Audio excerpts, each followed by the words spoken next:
Hello students, आजको क्लासमा हामी लास्टकै क्लासलाई कन्टिन्यू गर्छौं र लास्टको क्लासेसमा हामीले स्टार्ट गरेका थियौं इक्विभ्यालेन्ट वेट भनेको के हो त्यसको हामीले बेसिक इन्ट्रोडक्सन्सहरु गरेका थियौं र त्यसकै रिलेटेड टपिक रहेर आज हामी स्टार्ट गर्छौं इक्विभ्यालेन्ट वेट अफ एसिड र त्यसपछि हामी स्टार्ट गर्छौं इक्विभ्यालेन्ट वेट अफ बेस र equivalent weight of oxidising reducing agent सल्टको बेसिसमा पनि हामी वन बाइ वन डिस्कसन गर्छौं। ओके, तपाईलाई लास्टको भिडियोसमा के कन्फ्युजन्स के डाउट्सहरु छ भने मलाई डेफिनेटली कमेन्ट गर्न चाहिँ नबिर्सिनुस्। कमेन्ट बक्स तपाईहरुको लागि छ। कुन टपिकमा तपाईले भिडियोजहरु फर्दर क्लासेसमा चाहिन्छ मलाई कमेन्टमा क्लियरली तपाईले लेख्नु होला। ओके, विदाउट वेस्टिङ टाइम म सिधै टपिकमा जान्छु। टपिकमा आज हामीसँग छ equivalent weight of acid. Simple कुरा, हामीले एसिड भनेको के बुझाएको छ भने एसिड भनेको यस्तो खालको सब्स्टान्स जसले के गर्छ भने वाटरमा राख्दाखेरि त्यसले के गर्छ भने H+ आयोन रिलिज गर्छ। यसमा हामीले यसलाई डिफाइन गर्न सक्छौं the number of part by weight of acid which contains 1.008 part by weight of replaceable hydrogen. So त्यसैले हामीले के भनिन्छ भने that is the equivalent weight of acid. र यसलाई अर्को तरिकाले पनि हामीले हेर्न सक्छौं। यसलाई हामीले के गर्न सक्छौं भने मोलिकुलर वेट राखेर मोलिकुलर वेट डिवाइड बाइ हामीले के गर्न सक्छौं भने यसमा बेसिसिटी लिन सक्छौं। भनेको नम्बर अफ रिप्लेसेबल हाइड्रोजनलाई हामीले यसलाई डिवाइड गर्यो भने हाम्रो इक्विभ्यालेन्ट वेट पनि आउँछ यसमा। र बेसिसिटी भने चाहिँ के भन्ने कुरालाई पनि अहिले हामी एकछिनमा डिस्कसन गर्छौं। पहिला जस्ट हामी हेरौँ एकचोटी हामीले दिएको छ यो टपिकमा क्लियरली हामीले मेन्सन गरेका छ। तपाईहरुले एकचोटी ध्यान दिनुभयो भने तपाईले बुझ्न सक्नुहुन्छ। यसमा यहाँ हामीले दिएको छ के भने मैले जे भने number of part by weight of acid which contains 1.008 part by weight of के छ यसमा रिप्लेसेबल हाइड्रोजन। कुरा बुझ्नुभयो यसमा। अब यसलाई इक्विभ्यालेन्ट वेट अफ एसिडलाई अब्टेन गर्नको लागि हामीले के गर्छौं भने यसमा सिम्पल यसको मोलिकुलर मास जति छ पहिलो काम त मोलिकुलर मास हामीले निकाल्छौं। यसमा मोलिकुलर मास निकालिसकेपछि त्यसपछि हामीले के गर्छौं भने नम्बर अफ रिप्लेसेबल हाइड्रोजन कति रिप्लेस हुन खोजिरहेको छ एउटा एटममा कति प्रेजेन्ट छ त्यसले के गर्छ हामीले डिवाइड गरिदिन्छौं यसमा। कुरा बुझ्नुभयो यसमा। ल त्यही कुरालाई हामीले यसमा हेरौं। मैले यसमा लेखे equivalent weight of acid is equals to मैले के लेख्न खोजिरहेको छु यसमा molecular mass of acid divide by हामीले के लिन सकिन्छ यसमा नम्बर अफ रिप्लेसेबल हाइड्रोजन यो हामीले राख्न सकिन्छ। मतलब एउटा एसिड दिएको छ भने त्यो एसिडमा कति नम्बर अफ रिप्लेसेबल हाइड्रोजन छ त्यो हामीले हेर्छौं यसमा है त। भनेपछि मैले तपाईलाई के देखाउन सक्छु भने यो नम्बर अफ रिप्लेसेबल हाइड्रोजनलाई हामीले के भन्न सकिन्छ तपाईले ध्यान दिनुभयो भने यसलाई हामीले भनिन्छ बेसिसिटी। मतलब के नम्बर अफ रिप्लेसेबल हाइड्रोजन। जस्तै हामीले HCl मा देखाए मैले तपाईलाई एउटा एक्जाम्पल पनि दिए HCl लाई हामीले ब्रेक गर्यो भने केमा कन्भर्ट हुन्छ H+ र Cl-। कुरा बुझ्नुभयो के भएन यसमा। र यो देखाइसकेपछि तपाईलाई मैले देखाउँछु यसको मोलिकुलर वेट कसरी निकालिन्छ त्यसमा। अब हामीलाई सिम्पल कुराहरु एटमिक वेटहरु हामीले थाहा हुनुपर्छ। यसमा हाइड्रोजनको पनि थाहा हुनुपर्छ, क्लोरिनको पनि थाहा हुनुपर्छ, सबै कुराहरुको सल्फरको अक्सिजनको हामीलाई सबैको थाहा हुन जरुरी छ यसमा। यदि थाहा छैन भने फेरि हामीलाई समस्या हुन्छ यसमा है। ओके, सो त्यस कारणले गर्दाखेरि म गए यसमा दिएको छ। अब यसलाई मैले लेख्दाखेरि एउटा H+ रिमुभ हुन सक्छ भनेपछि मैले HCl को लागि मैले के लेखाएँ फर्स्टमा मैले मोलिकुलर वेट निकाले। यसमा कति हुन्छ यसमा 35.5 प्लस मैले यसमा राख्छु 1 डिवाइड बाइ कति छ रिप्लेसेबल हाइड्रोजन एउटा भनेपछि इक्विभ्यालेन्ट वेट 36.5 लिन सकिन्छ यसमा। हामीले इक्विभ्यालेन्ट वेट यसरी निकालिन्छ। कुरा बुझ्नुभयो कि भएन? के डाउट छ भने कमेन्टमा लेख्दै हाल्नुस् एकचोटी छैन। ल त्यसो भए म अगाडि बढेँ है त। अब यहाँ एउटा सिम्पल डेफिनेसन छ। ओके, मैले जे कुरा भने त्यही कुरालाई मैले लेखिरहेको छु। तुझसे नाराज नहीं हेरौ है त। इक्विभ्यालेन्ट वेट दिएको छ यसमा भनेपछि molecular weight of acid divide by number of replaceable hydrogen atom present in one molecule भनेर भनेको छ यसमा। र बेसिसिटीको मिनिङ हामीले बुझ्यौं the number of replaceable hydrogen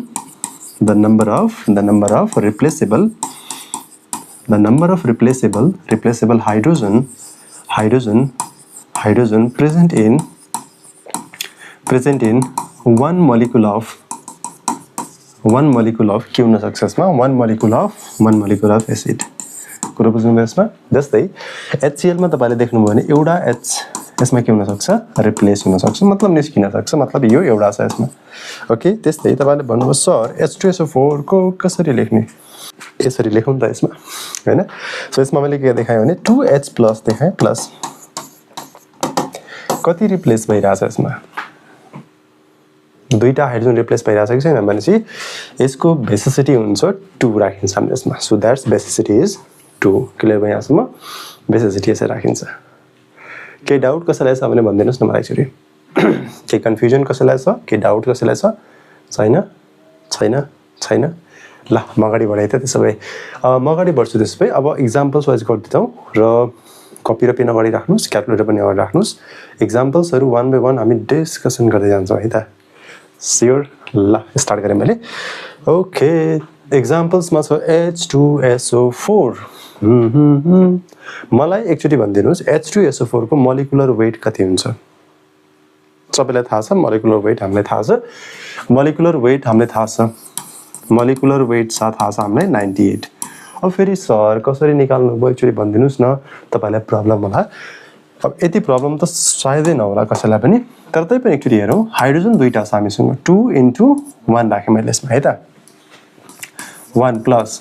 sulphur भनेको कति 16 दुना 32 राखिन्छ यसमा मतलब 32 प्लस 16 चौको 64 राखिन्छ यसमा तपाईले एक्चुअली ध्यान दिनुभयो भने यसमा यहाँ छ 60 70 80 कति छ 90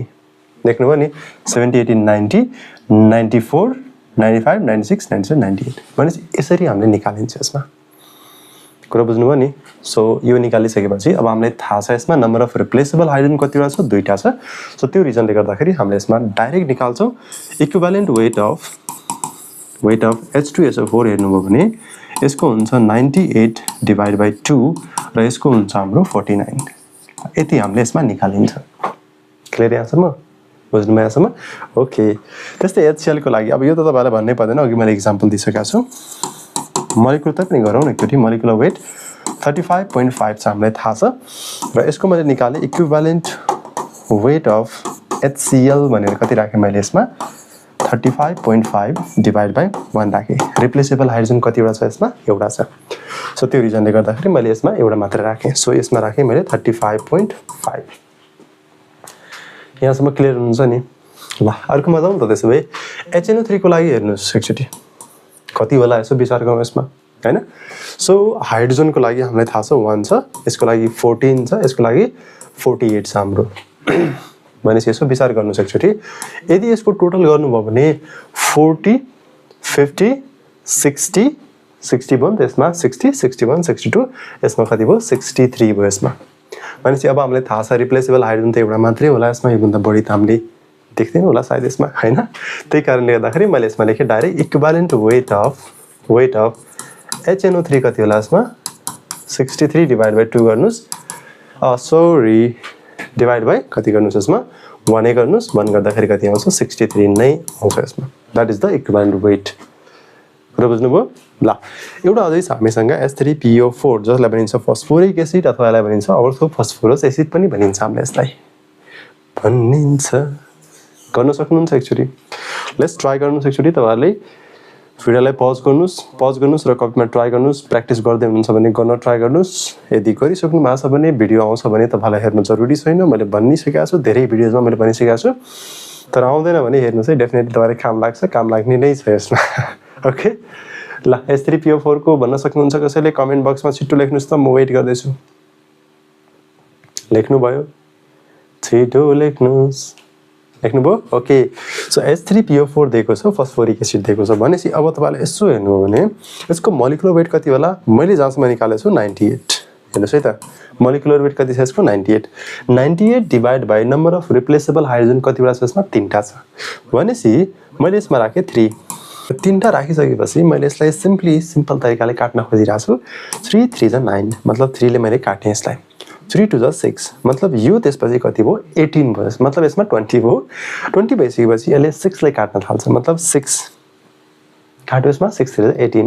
18 ले काट्यो 8 ले काटिसकेपछि त्यसपछि फेरि 6 ले काट्दै जान्छ त्यसकारणले गर्दाखेरि यति दुईटा भ्यालु आयो भने हामीले पुग्यो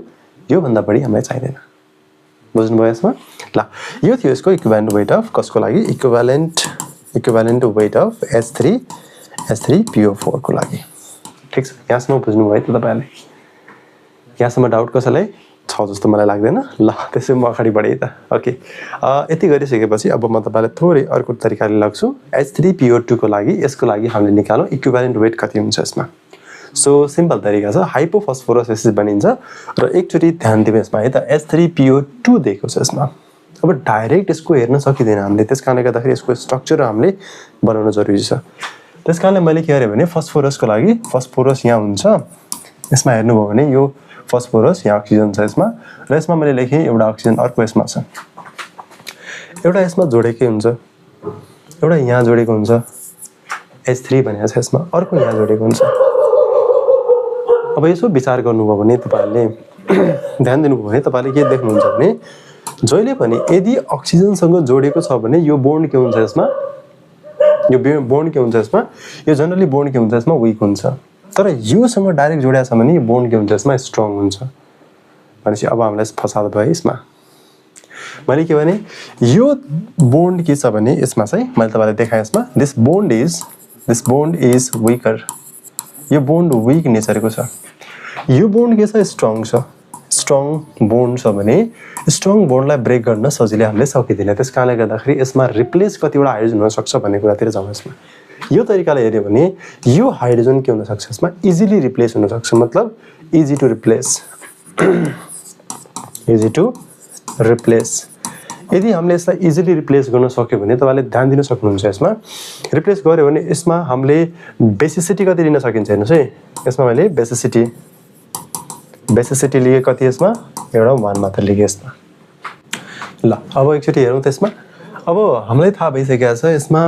बेसिसिटी कति छ कति रिप्लेस हुन सक्छ भन्ने कुरा हामीलाई थाहा भइसकेको छ भनेपछि अब हामीले के गर्छौं भने यसमा चेक गरौँ एकचोटी हामीलाई थाहा छ यसको एटमिक वेट निकाल्नु पहिला यसमा तीनटा हाइड्रोजन छ र यसमा मैले फस्फोरस देखिरहेको छु फस्फोरस भनेको 31 छ यसमा र 31 त्यसपछि अक्सिजन छ अक्सिजन भनेको 32 भयो यसमा यति गरिसकेपछि हाम्रो कति आउँछ यसमा 30 30 60 62 63 63 66 भनेपछि एटमिक वेट आउँछ यसको 66 आउँछ भने 66 आइसकेपछि हामीले लेख्छौं के भने हामीले गर्न खोजिरहेको छौं इक्विभ्यालेन्ट वेट कति हुन्छ यसमा 66 डिवाइड बाइ कति हुन्छ यसमा हामीले हेर्न सक्छौं रिप्लेसेबल हाइड्रोजन कतिवटा छ एउटा मतलब यसको इक्विभ्यालेन्ट वेट कति हुन्छ 66 हुन्छ यसमा ल कसैलाई केही समस्या छ भने मलाई भन्नुस् ल नेक्स्ट पार्टमा जाउँ H3PO3 छ यसमा तपाईहरु एकचोटी भिडियो पज गर्नु भयो होला सायद ल अब एकचोटी हेर्नुस् र यसमा मैले देखाए तपाईहरुलाई फस्फोरस दिएको छ डबल बोन्ड अक्सिजन राखे मैले यसमा अक्सिजन यहाँ पनि अक्सिजन राखे मैले यहाँ हाइड्रोजन देखिरहेको छु र यहाँ पनि मैले हाइड्रोजन देखिरहेको छु एउटा मैले हाइड्रोजन यसमा राखे सरी राख्न मिल्छ कि मिल्दैन मिल्छ अफ कोर्स भनेपछि यसमा रिप्लेसेबल हाइड्रोजन कतिवटा एउटा रिप्लेसेबल क्यान रिप्लेस यसलाई भन्न सकिन्छ क्यान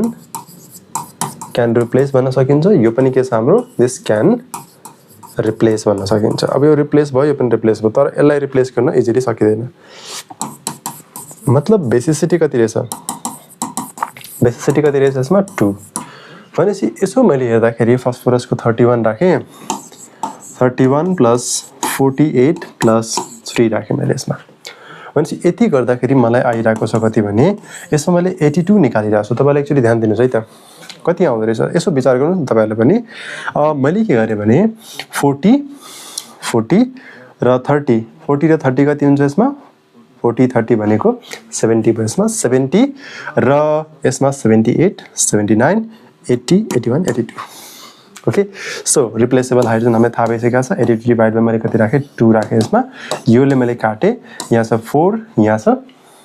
छ 1 2 4 जा 8 र 2 1 2 भनेपछि 41 यसको इक्विभ्यालेन्ट वेट आउँछ यसमा कसैलाई केही कन्फ्युजन छ कसैलाई केही डाउट छ भने मलाई एकचोटी सोधिहाल्नुस् कसैलाई केही डाउट छ भने छिटो फास्ट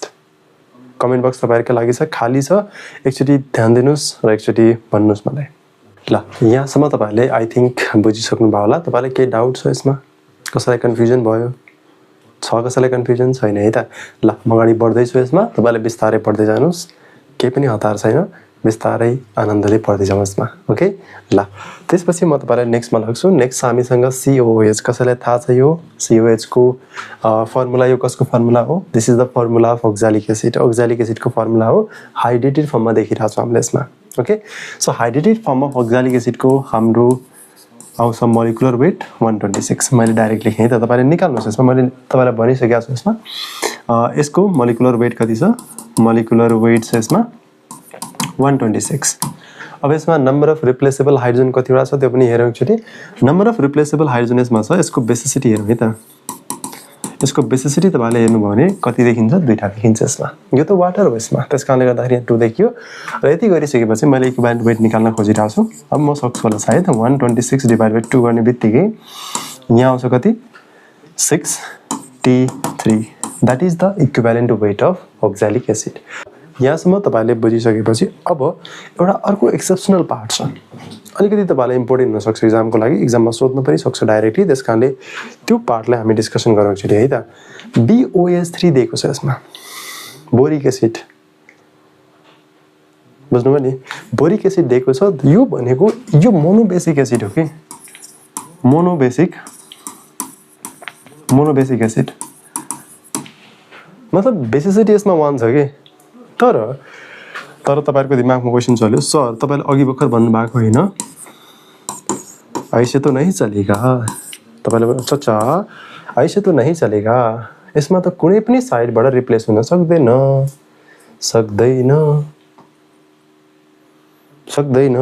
यहाँबाट त बन्डिङ स्ट्रङ छ यसमा यो पार्टबाट पनि बोन्ड गर्न ब्रेक गर्न सकेन यो पार्टबाट पनि ब्रेक गर्न सकेन यो पार्टबाट पनि ब्रेक गर्न सकेन भनेपछि यसरी त रिप्लेस हुँदैन यसमा तर एउटा चीज के नोटिस गरिया छ भने हामीले चाहिँ कि यदि यसलाई वाटरमा राख्यो भने BOH3 लाई जब मैले वाटरमा राखे भने यसले के गर्न सक्छ भने हेर्नुस् है यसले के गर्न सक्छ भने यसले यसबाट OH आयोनलाई एक्सेप्ट गर्न सक्छ भनेपछि यसमा के भन्छ BOH4 माइनस प्लस